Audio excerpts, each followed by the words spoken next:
So you have these creatures who are siphoning off these things, however, in Mesopotamia.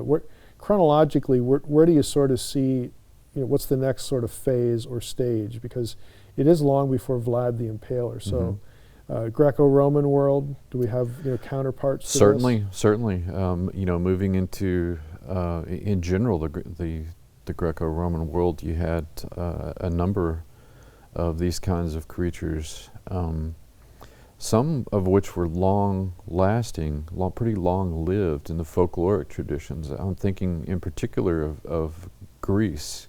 Okay. The Brokholikos was a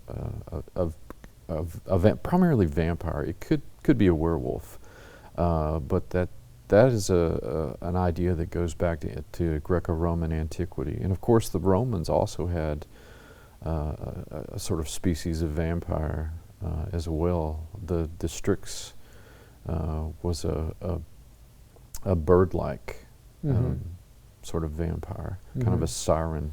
Okay, now, that's kind of interesting, because now once you get into Rome, just historically, we know that Rome transitions into Europe.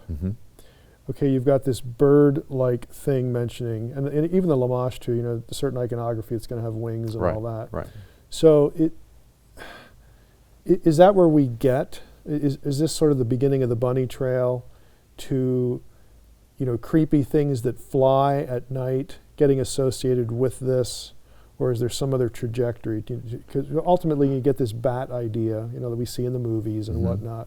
So is this the beginning of those sorts of things? To a degree, I think, if you consider, first of all, that witchcraft in one form or another seems to be the glue that holds all these kinds of creatures like vampires and werewolves and ghouls and whatever variations on that theme we want to talk about.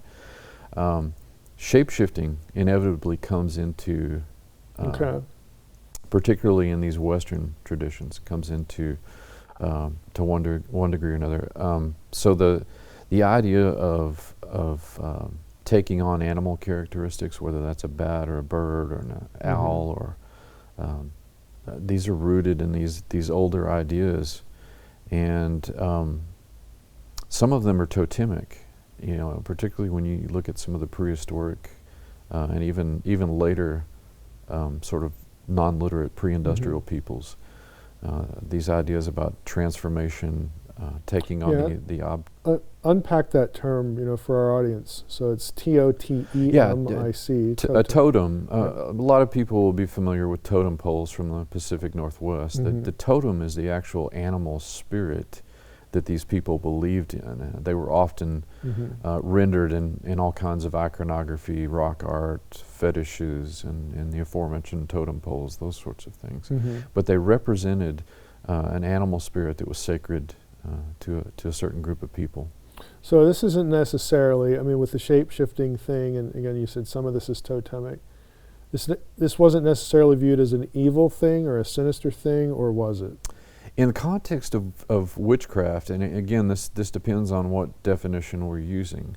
If you use the anthropological definition of witchcraft, a witch is basically somebody, male or female, who is operating completely anathema to what is considered the norm in a culture. They often operate on the fringes of a society.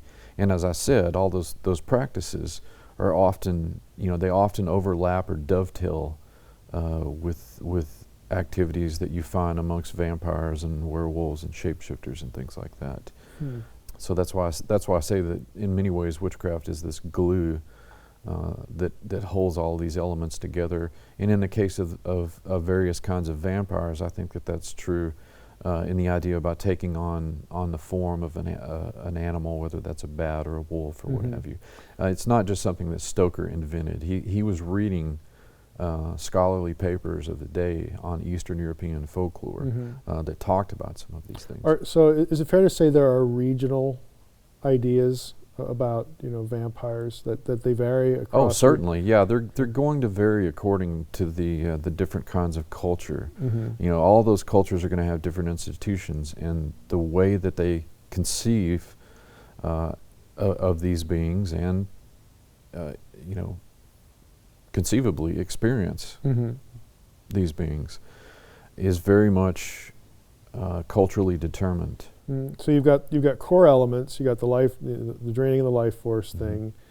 You've got, again, these transformations, totemic or otherwise, the shape shifting, and again, those are core ideas that are going to vary, regionally. So you mentioned Stoker. So bring us sort of up to date. We've got, the Roman period again shifts into, what we know as Europe. I mean, that culture. There's cultural continuity there. So where do a lot of the conceptions that we're familiar with, that ultimately Hollywood draws on, is it Stoker? Is it all Eastern European? Are there outliers?